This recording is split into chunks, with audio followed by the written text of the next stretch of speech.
좋아요, 구독!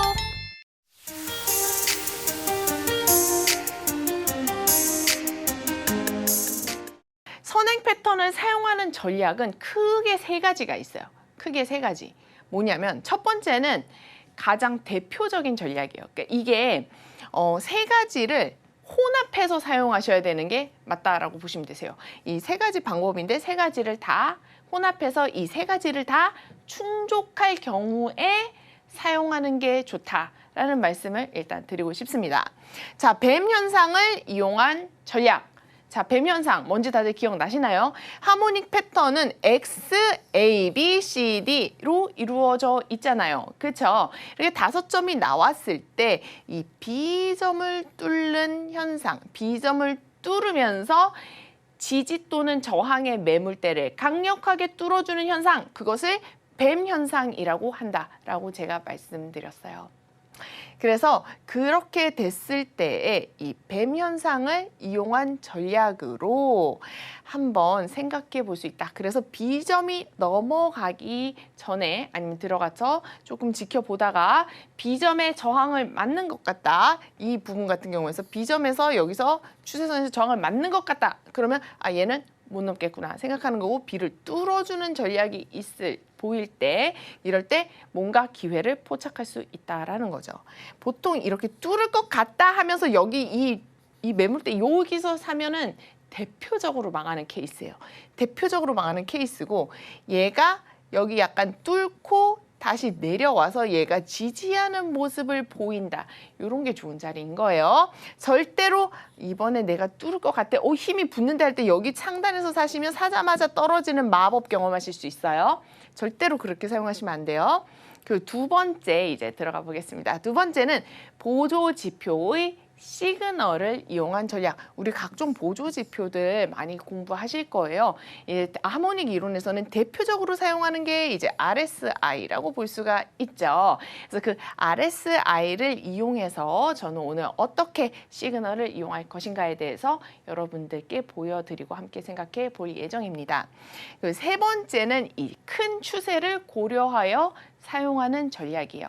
여러분, 이 추세를 큰 추세, 대추세를 고려하지 않고 작은 추세에서 막 마음대로 생각하면은 큰일 납니다. 그래서 항상 대추세를 고려하고 그것에 맞게 추세 방향에 맞게 사용하시는 전략을 사용하실 수 있는데 추세 방향 속에서도 약세장이 있을 수도 있잖아 라는 생각 가지실 거죠. 그렇죠? 그럼 그 약세장의 큰 추세를 고려해서 사용한다는 전략 되겠습니다. 함께 자세히 살펴보러 가볼게요. 자, 첫 번째 뱀 현상을 이용해서 이제 작도를 하는 거예요. 자, 선행 작도 시에 이 B점은 하나의 기준이 될 수가 있어요. 지지와 저항을 생각해 보는 그런 기준이라는 얘기 드리는 겁니다. 자, 지금 차트가 제가 예시를 가지고 온 거예요, 여러분. 이 차트 어떻게 될까요? 보통 이 정도 되면 선행 패턴을 그리려고 다들 합니다. 왜냐하면 이 점과 이 C점을 놓고 생각을 하기 때문이에요. 여기까지는 괜찮아요. 그래서 이게 나중에 어떤 결과가 될지 정말 궁금하지 않으세요? 자, 먼저 한번 잠시 생각해 보겠습니다. 이 선행 패턴이 성공을 할 것인가 말 것인가. 자, 지금 보면 애매해요. 그렇죠? 애매해요. 어떤 점이 애매하느냐? 어떤 점이 애매하느냐? 일단 이 B점을 넘어갔다라는 기준에는 못 미칩니다. 그렇죠? 못 미쳐요. 못 미쳐요. 그런데 지금까지 A보다 A가 저점이라고 했을 때 이 C점이 보다 높이 위치하고 있어요. 그럼 눌림목 아니야? 이거 뚫고 가는 거 아니야? 이렇게 생각할 수 있잖아요. 그렇죠? 그런 것도 좋은 시그널이에요. 그럼 여기 RSI를 보자고요. 이게 아래쪽이 지금 RSI거든요. 그럼 RSI를 한번 살펴보자. 그런데 RSI도 약간 긴가민가 해요. 보통 이런 경우에 요런 받치는 시그널, 여기서 지금 얘가 크로스 되면서 빨간 선이 아래로 이평선이 내려와 있잖아요. 그렇죠? 이런 건 되게 좋은 시그널이에요. 근데 언제 그랬죠? 바로 한 요 정도. 이 지점에서 그랬다는 거예요. 그러면 이 지점에서 얘가 크로스 될 때 한 번쯤 들어가 볼 수 있는 거죠. 그렇게 하고 내 목표가를 잡을 때가 바로 이 선행 패턴의 끝 지점이 되는 거죠. 우리가 보통 목표가는 이익 목표가는 D점 나오고 여기 있는데 그쵸? 여기서는 이 D점이 목표가 되는 거죠. 일단 나는 D까지 갈 것 같아. 이렇게 생각하는 거예요. 자, 나비 패턴으로 생각을 했어요. 긴가민가 해. 그래서 일단 들어가 봤는데 얘가 이 두 번째 그림을 보시면 B점에서 이렇게 추세선을 쫙 그렸을 때 B점에서 B점을 뚫은 건 아니지만 추세선을 뚫었잖아. 하락 추세선을 뚫었잖아. 이렇게 될 수 있는 거예요. 그런데 얘가 보통 뚫고 휩소로 또 다시 내려오는 경우도 또 비일비재해요. 그런데 얘가 여기서 내려오다가 지지하는 모습을 보여주고 다시 올라갑니다. 그렇죠? 그러면 이거 가능성 1 추가해요. 이렇게 되는 거죠. 그렇죠? 가능성 1이 추가가 됩니다. 제가 아까 전에 말씀드렸듯이 시그널 전략이 있었죠. 보조지표의 시그널 전략. 그것도 이제 다 비슷한 건데 여기에서가 이제 크로스 될 때 이런 데 좋은 지점이었고 이렇게 되면 좀 갈 수 있겠는데 라고 생각을 해볼 수 있는 거예요. 그래서 이 B점이 기준이 되는데 여기에서 이제 막히나 안 막히나가 또 하나의 관문인 거예요. 그럼 이 다음에 이제 어떻게 됐는지 살펴봅시다. 지금 지지를 하고 나비 패턴까지 잘 올라간 케이스가 되었습니다. 그렇게 올라갔고 여기에서 뭐가 보이죠? 이제 RSI에서 과매수 시그널이 보이죠. 그쵸? 그러면 얘가 이제 패턴이 뭔가 완성이 되었구나. 컨펌이 되는지 확인하자라고 생각해 볼 수 있는 것입니다. 그렇게 해서 이 선행 패턴은 D점까지 잘 도달하였고 이후에 여기서 만약에 이제 사람들이 다시 반대 방향으로 스위칭을 한다라고 하면 큰 수익을 낼 수가 있었죠. 근데 여기에서 이게 말처럼 또 그렇게 쉽지가 않아요. 여기가 이 D점에서 자세히 보시면 캔들이 한 4개, 5개 있어요. 그렇죠? 그러니까 여기에서 이 4개, 5개 생기는 동안은 계속 모니터링을 주시하면서 조마조마 할 수 있는 그런 시간이 되는 것입니다. 참 쉽게 수익을 주는 거 없고 돈 버는 거 어려운 거 똑같아요. 그렇죠? 그래서 얘가 이렇게 하락을 하였고 우리가 그 이후에 이제 내려올 때 얘가 이런 추세선을 만들고 내려올 때 여기 이런 부분에서 지지를 기대해 볼 수 있었는데 얘가 이내 또 깨지는 그런 모습입니다. 지금 잘 기억해 두세요. 이 예시가 어떤 예시일지, 어디에 나오는 예시일지, 그리고 다음 예시에서도 계속 쭉 이어질 테니까요. 자, 두 번째입니다. 두 번째, 이건 잘못되는 경우예요. 방금 전 거는 제가 보여드린 건 잘 된 케이스였어요. 그렇죠? 근데 잘 된 케이스도 있지만 선행해서 망하는 케이스도 있어요. 또 되게 비일비재합니다. 망하기도. 그런데 항상 그때 우리가 생각을 못하는 사람들 대부분이 차트가 위 아니면 아래예요. 위 아래 위 아래 위 아래 다들 위 아래만 생각을 하고 있기 때문에 이게 보통 틀리는 거예요. 하모닉 패턴은 기본적으로 M자형이랑 W자형의 구조로 이루어져 있어요. 그렇죠? 그래서 얘가 위아래만 보고 있어서 그런데 사실은 많은 경우에 횡보라는 경우의 수가 생깁니다. 여기서 옆으로 가는 거죠, 차트가. 근데 우리가 선행 작도를 할 때 보통 채널을 이렇게 쭉 그려놓고 이 채널 깨질 거예요 한단 말이에요. 그렇죠? 이 채널 깨질 거예요 하면서 딱 깨고 내려간다. 그러면 여기서 숏이다 이러면서 여기에서 얘가 여기까지 갈 거예요 작도 그려놓고 여기에서 내려갈 거라고 생각을 한다는 거예요. 아주 잘못됐죠. 추세 채널을 깨고 내려왔는데 여기서 비비다가 이내 다시 올립니다. 그렇죠? 그러면 일단 추세 채널을 변경해야 되는 이제 그런 경우가 이제 되는 거고요. 내가 처음에 생각했던 그 추세 채널을 이제 바꿔야 되는 거고 이거는 얘가 일단 그 전에 옆으로 간다 하면 일단 의심해야 됩니다. 그래서 여기에서 보통 이런 경우에 사람들이 이렇게 많이 그려요. 얘가 추세 채널을 깨고 내려와서 이까지 내려갈 거야. 오, 수익 대단한데 이러고 이 추세선을 깨면 이제 여기서 숏이다. 이제 이렇게 많이 하시는데 잘못된 겁니다. 항상 위아래 말고 횡보의 경우를 생각하셔야 돼서 선행해서 그릴 때 이렇게 얘가 옆으로 간다 생각하면 옆으로 가는 모습을 보인다. 그러면 일단 의심하셔야 되는 거고 일단 항상 위아래 말고 옆이라는 수가 생겨야 되고 옆으로 가면 보통 이렇게 가다 다시 떨어질 수도 있다 라고 생각하지만 보통 이 선행 패턴을 폐기하시는 게 훨씬 낫습니다. 결과적으로. 그래서 지금은 아주 선행 패턴을 그렸다가 망할 수 있는 대표적인 케이스를 제가 보여드렸어요.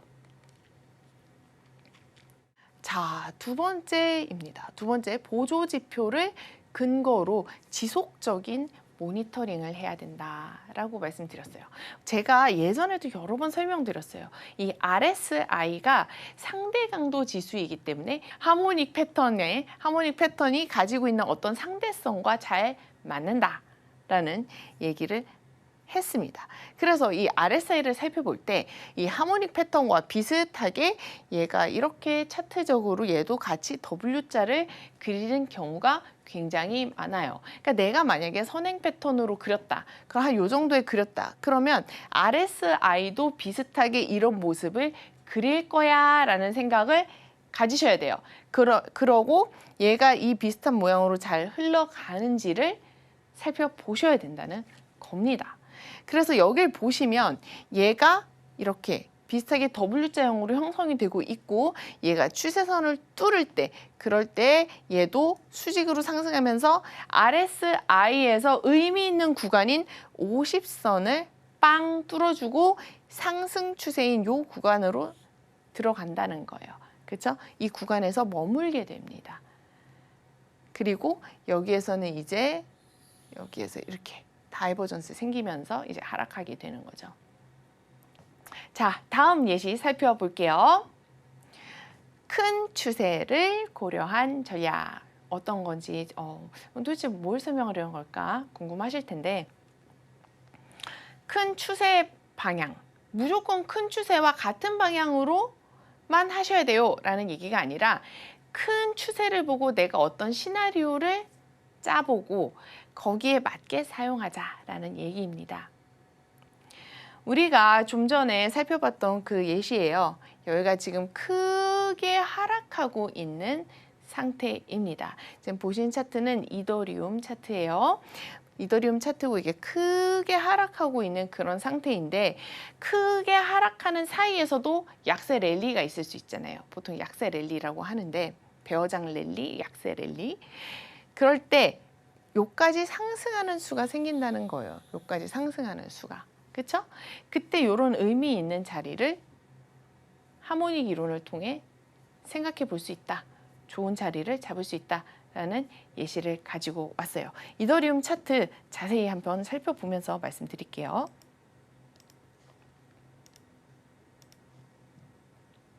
네, 지금 보신 예시가 이 부분이거든요. 2022년도 차트인데요.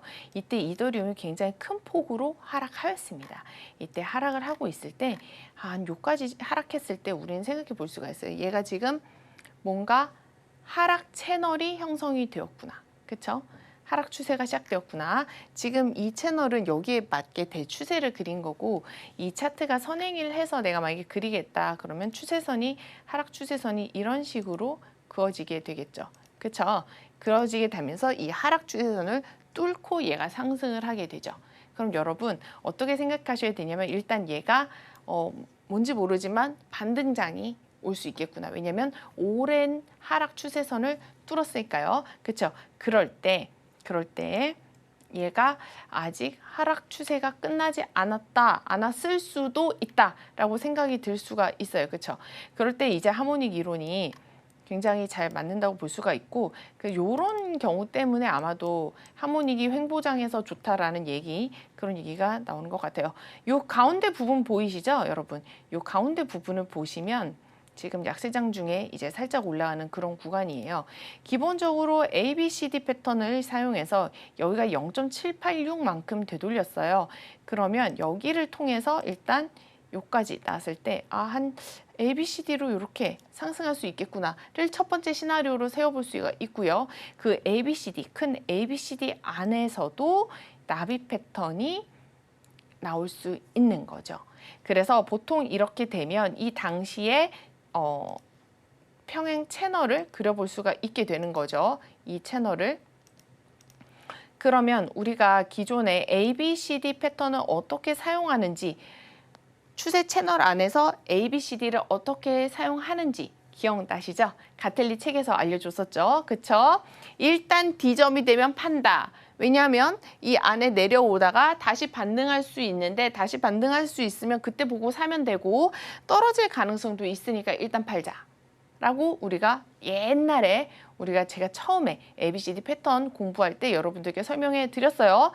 다시 그 기억 가지고 오세요. 그래서 그렇게 했을 때 0.786과 1.27이라는 ABCD 시나리오를 세워볼 수 있고 그 시나리오에 맞게 생각을 했을 때 여기에서 선행 패턴 정도를 생각해 볼 수 있었다. 좋은 거죠. 그리고 거기에서 했을 때 채널 상단에 맞는 자리가 전체 되돌림이 몇일까? 라고 했을 때 이 전체 되돌림 자리를 한 0.5 정도 되는 것 같습니다. 그렇게 됐을 때 얘를 생각해 볼 수 있는 거죠. 네, 0.5 되돌림을 주고 얘가 다시 떨어지겠구나라고 볼 수가 있어요. 보통 하락 추세가 어떤 강하게 지속될 예정이다 하면 보통 618까지 안 주고 0.5 정도를 보는 사람들도 되게 많아요. 그래서 이 이후에 만약에 이런 식으로 떨어지게 되면 보통 여기에서 한 배가 떨어지고 약반등을 한 다음에 한 배 더 떨어진다 이렇게 얘기를 해요. 왜냐하면 보통 이 한 배 다음에 여기가 하락 끝인 줄 알았는데 이거 말고 여기 이게 하나가 더 있네. 보통 이렇게 표현을 많이 하거든요. 그래서 이런 경우에는 하나 하고 끝나는 줄 알았더니 한 배가 더 있었네, 한 개가 더 있었네 이렇게 생각해 볼 수 있었던 그런 과거 차트였습니다. 자, 계속 지나가 보겠습니다. 이번에는 반대로 한번 추세에 맞는 걸 한번 생각해 보자고요. 방금 저희가 전에는 큰 하락 추세 중에 약세 랠리장 반등을 하는 자리를 살펴보았다면 이번에는 이전의 요 추세대로 올라가는 차트를 한번 생각해 보자고요. 선행 패턴을 만약에 그릴 때 우리가 세 가지 전략을 사용할 수 있는데 세 개를 다 함께 사용해야 된다고 말씀드렸어요. 이 B 지점이 있을 때 요런 매물대를 지금 쌓으면서 여러분 지금 보이시죠? 이 저점을 계속 올립니다. 이렇게 저점을 계속 올리고 있다는 건 굉장히 좋은 신호예요. 왜냐하면 떨어질 때도 여러분들 그거 아실 거예요. 이런 거랑 마찬가지예요. 한번 크게 떨어졌는데 그 이후에 여기까지 반등했는데 더 떨어지죠. 아, 여기서 이제 반등하는 거 아니야? 막 그랬는데 계속 떨어집니다. 이게 바로 뭐냐면 여긴 저점을 이렇게 낮추고 있죠. 그렇죠? 이게 뭐냐면 자꾸 하방 압력이 가해지는 거죠. 여긴 뭐죠? 상방, 매수 압력이 붙는 거죠. 매수 힘이 붙는 거죠. 그래서 저점을 계속 높이는 그런 모양새예요. 그러면 얘가 B를 뚫으면서 강하게 갈 수 있겠구나. 근데 기존 추세도 상승 추세가 매우 강했고 여기에서 저점했고 여기서 한번 눌렸네. 그러면 혹시 이 자리 할 수 있는 거죠. 여기도 마찬가지로 이렇게 추세선을 가장 최근의 추세선 점을 이으면 여기에서 이탈을 했어요. 이탈을 했어요. 그런데 여기에서도 금방 말아서 다시 이 안으로 올렸다면 이런 데는 좋은 자리가 될 수 있다라는 얘기입니다. 여기도 마찬가지로 RSI를 한번 살펴볼게요. 그럼 여기가 고점이었는데 여기가 바닥 두 번 찍었죠? 그리고 여기에서 이제 올라가는데 근데 벌써 다 왔잖아 라고 볼 수가 있어요. 그럼 이거 가틀리하고 떨어지는 거 아니야? 생각할 수 있었지만 보통 이 추세가 좋을 때에는 50선 위에서 이렇게 좀 오래 머무는 경향이 있어요. 그러면서 과매수 자리를 여러 번 이렇게 칠 수가 있습니다.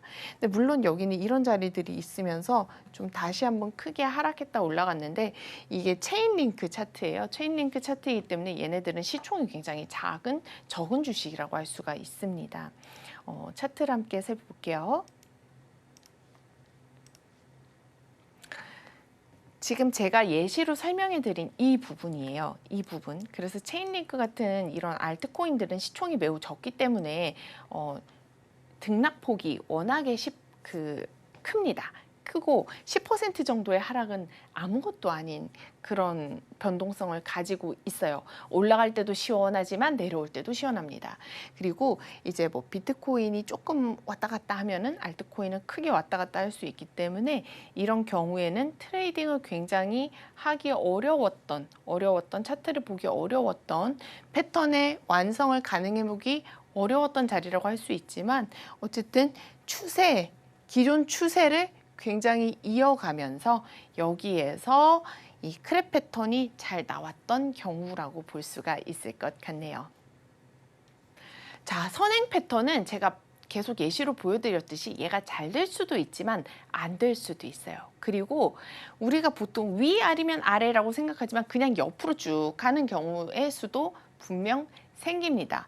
그렇기 때문에 더더욱 적은 봉에서 시간 프레임이 작은 봉에서 사용하실 때는 더 유의하셔야 된다는 얘기가 되겠죠. 그렇죠? 작은 프레임 상에서는 그냥 쭉 가는 경우가 굉장히 많으니까요. 옆으로.